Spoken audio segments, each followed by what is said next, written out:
My boyfriend cheated on me with his roommate, who he insisted was like a sister. You think you know betrayal? Try finding your boyfriend, half-dressed with his sister, the one he swore was like family just moments before his biggest show. But that's not even the wildest part. The real twist came the next morning, when I woke up with a ring on my finger and an entirely new future. For 2 years, I was with Blake. Everyone, and I mean everyone, told me I was too good for him. But I was so blind. I thought they were just jealous. Blake was a bartender, played guitar in a cover band on weekends. He had this female roommate, Tessa, who he swore was like a sister. A sister who walked around their apartment in just a towel, cooked him breakfast in her underwear, and sat on his lap during movie nights. Every time I said it felt weird, Blake would snap, calling me insecure, crazy. He'd cancel our dates because Tessa had a bad day. He'd leave my place in the middle of the night because Tessa needed someone to talk to about her ex. When I got promoted at my accounting firm, a huge deal for me, Blake completely forgot to congratulate me because Tessa got a parking ticket and was upset. It was always Tessa. But I loved him. I really did. I thought relationships took work, compromise. I was willing to do the work. Then there was Danny, Blake's best friend. Danny owned a small construction company, and he was always there, somehow, when Blake wasn't. Like when Blake forgot to pick me up from the airport because Tessa wanted to go shopping. Or when Blake ditched me at his band show because Tessa felt sick. Danny would just appear, coffee in hand, never bad-mouthing Blake, just quietly asking, "Are you okay?" I'd brush him off, tell him Blake and I were solid. He'd just say he'd be around if I needed anything. Blake, of course, got weird about Danny. Said he was trying to steal me, that nice guys like Danny were actually the worst because they pretended to care. I defended Danny, but Blake just said I was naive. So, I stopped mentioning when Danny helped me just to avoid the fight. Last Friday was Blake's band's biggest show yet. I bought a new outfit, invited all my friends to come support him. Blake said Tessa would be there too, their unofficial manager, whatever that meant. I got there early, found his car, and went backstage to wish him luck. What I found in the green room made my stomach drop. Blake, half-dressed, with Tessa on top of him, also half-dressed. He saw me. He actually had the audacity to say, "It's not what it looks like." Tessa just smirked, a cruel little smile. "Now I know why Blake kept her around," she purred. Blake tried to explain, tried to say Tessa was just helping him relax, that it meant nothing, and I was overreacting as usual. I didn't say a word. I just turned and walked out. The bar across the street became my refuge. I started throwing back tequila shots like water. 2 years. 2 years I'd wasted on a guy who was clearly sleeping with his roommate the entire time. An hour later, Danny showed up. Blake had apparently texted the group chat that I'd gone crazy and stormed off. Danny knew that wasn't true. He came looking for me. I was a mess. Crying, drunk, sobbing about how stupid I was. Danny tried to get me to eat, but I just kept ordering more drinks. I remember telling him he was right about everything, that I should have listened. I remember him trying to take my phone when I wanted to call Blake. I remember throwing up in the parking lot, Danny holding my hair. And after that, nothing. I woke up in a bed that wasn't mine, wearing a t-shirt that said, Henderson Construction. Danny's company. He was asleep on the floor, a pillow and blanket his only comfort. On the nightstand, water, aspirin, toast. And on my finger, a ring. Not an engagement ring, but Danny's grandmother's class ring. The one he always wore on his pinky. I sat up, utterly confused. Danny woke immediately, asking if I needed to throw up again. I just stared at him. What happened? And why? Why am I wearing your ring? He looked a little embarrassed. You were trying to call Blake all night. I gave it to you to fidget with instead of your phone. You refused to give it back. Said it was prettier than anything Blake ever gave you. He smiled, a soft, tired smile. Which wasn't hard, I guess, since Blake never really gave you anything. He told me nothing happened between us. He called his sister, Lori, to come over so I wouldn't wake up alone with just him there to avoid any misunderstandings. Lori, still in the guest room, walked in with coffee, confirming Danny had slept on the floor and she'd checked on me every hour. She then dropped a bombshell. Danny had known about Blake and Tessa for at least 6 months. He just didn't know how to tell me without looking like he was trying to break us up. My stomach lurched. Just then Blake called. His voice, angry and sharp. He said I'd embarrassed him. Made a scene. Tessa was upset I'd invaded their space. Their space. He said if I apologized to Tessa and accepted their relationship dynamic, we could work things out. I looked at Danny, who was pretending not to listen while making breakfast. I looked down at the ring on my finger. Danny's jaw was tight. Lori muttered something about Blake being delusional. I took a deep breath. Danny, I said, my voice surprisingly steady. I need to call Blake back and break up with him properly. He looked at me over the rim of his coffee cup, a flicker of something in his eyes. Maybe eat something first? Big decisions need clear heads, and you had a rough night. Lori brought in a plate of pancakes, celebration pancakes, she called them. She said drunk me had been hilarious last night, holding up Danny's ring and declaring it was prettier than anything Blake had ever given me, which was true. She said I'd clutched it to my chest and said it was mine now. Danny looked even more embarrassed, but said I could keep it as long as I wanted. I twisted the ring on my finger. A weight I hadn't realized I was carrying lifted. I picked up my phone, listened to Blake's voicemail again, letting Danny and Lori hear it. His arrogant, entitled tone. Their space. My God. I looked at Danny, really looked at him for the first time. He'd been showing up for me for 2 years. Bringing me coffee, listening, driving me places. While Blake was busy with Tessa. I called Blake back. He answered instantly, already launching into how glad he was I'd come to my senses. I cut him off. We're done, Blake. His voice shifted from smug to angry.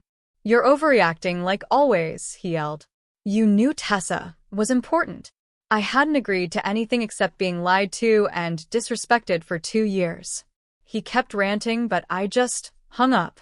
Danny broke into a wide smile. Lori cheered, high-fived me across the table. Celebration pancakes, she declared. We had to exchange keys and belongings. Danny offered to come with me to Blake's. Lori went to my place in case Blake tried to cause drama there. I borrowed some of Lori's clothes. Mine still smelled of tequila and regret. The drive to Blake's felt different. I wasn't nervous. I just wanted my things. Tessa answered the door at Blake's, wearing his shirt, smirking. She told me Blake had already taken my stuff to my apartment. He figured I'd come crawling back once I calmed down. I asked what exactly I was giving up. Her smirk widened. A guy who knew how to have fun and didn't expect her to be boring and jealous all the time. Danny stepped forward, pulling me away. Tessa called after us. Blake will be better off without someone as uptight as you. We drove to my apartment. On my doorstep were black trash bags. Blake had just dumped my belongings outside. Lori was already there, furious, starting to bring the bags in. My clothes were wrinkled, toiletries spilled everywhere. My few gifts from Blake, a cheap necklace, a joke coffee mug, a bar keychain, he'd taken them all back. Danny watched me pull out the pathetic items. My grandmother's ring is still on your finger, he said quietly. You can keep it as long as you want. It meant more to me than anything Blake had ever given me anyway. My phone rang. Savannah, a coworker. She'd heard through friends what happened. She never liked Blake, always said I deserved better. The whole office knew he was a deadbeat, but no one wanted to say anything because I seemed happy. I wasn't. I was just making excuses. Savannah invited me to dinner with work friends. Asked if Danny could come. She said, anyone who treated me this well was absolutely welcome. At Savannah's, a group of strong, incredible women from my firm were sharing their own horror stories about exes. Michelle, Jenna, Kira. They slammed Blake, validated my feelings, called him a classic manipulator. Danny sat quietly on the couch, scrolling on his phone, until Michelle asked if we were together. We both said no, faces hot. But Savannah gave us this look. She knew. The conversation moved on, but I kept noticing Danny watching me. The next week, I threw myself into work. Danny texted every morning, asking if I needed coffee. Lori invited me to dinner. Blake's texts, however, were constant. Long, angry paragraphs blaming me for his band's problems, demanding a social media apology. One night, at Danny's place, I showed him a particularly nasty text where Blake claimed the band might break up because of me. Danny's jaw clenched. He has no right to blame you for the consequences of his actions, he said. 3 days later, Blake sent another. He'd consider taking me back if I posted a public apology, clearing his name. Something snapped inside me. I wasn't hurt anymore. I was furious. He cheated, lied, gaslit me, and now he wanted me to apologize publicly? While Danny watched, I blocked Blake's number. It felt so good. So incredibly good. The next afternoon, Danny invited me to his office. I met his business partner, Jasper, and his wife, Evelyn. Evelyn, who handled their bookkeeping, hugged me immediately. Danny's talked about you for years, she said. So glad you finally dumped the musician. My face burned, and Danny looked mortified. Evelyn pulled me aside in the break room. I need to tell you something, she said, her voice soft but firm. Danny's been in love with you since the day Blake introduced you. He never said anything because you were with Blake and he didn't want to be that guy.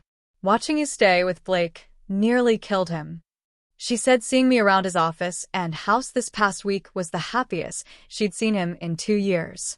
Then she just went back to her desk like she hadn't just turned my entire world sideways.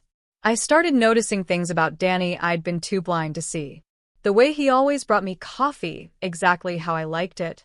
How he remembered details about my work projects. How he actually listened when I talked about spreadsheets.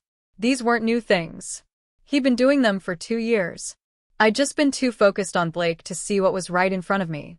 I caught myself watching him at a coffee shop, and when he looked up and smiled, something warm spread through my chest. This was different from anything I'd ever felt with Blake. This felt steady. Real. Safe. 2 weeks later, I ran into Blake's drummer at the grocery store. He apologized, said the whole band knew about Blake and Tessa. Said they were relieved I was gone because Blake had been impossible. Then he told me Blake was telling everyone I cheated on him with Danny. My hands gripped the cart, knuckles white. The drummer assured me no one believed Blake, but I was still enraged. That night, I posted a simple statement on social media. Blake and I broke up because he was unfaithful, and I'm moving forward with my life. Within an hour, 3 of Blake's friends messaged me, confirming his cheating, offering to back me up. My phone rang. Blake. Screaming that I was ruining his reputation. I let him yell, then cut him off. You ruined your own reputation, Blake. And if Tess is upset, maybe she shouldn't have slept with someone else's boyfriend. I hung up, blocked that number too. My hands were shaking, but I felt incredibly, gloriously good. A month later, Danny invited me to dinner at an Italian place to celebrate 1 month since he left Blake. It seemed like a weird thing to celebrate, but also kind of sweet.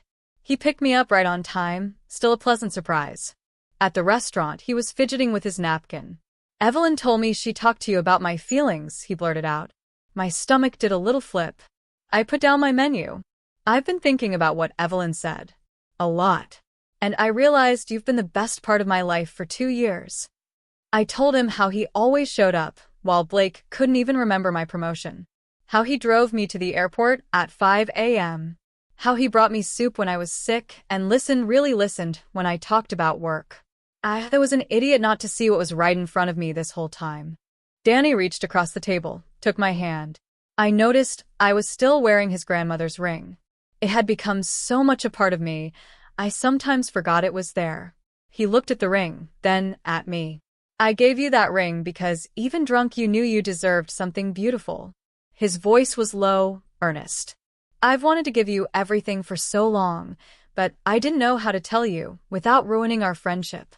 Watching you with Blake was torture, but I stayed close because I couldn't stand the thought of not being in your life at all.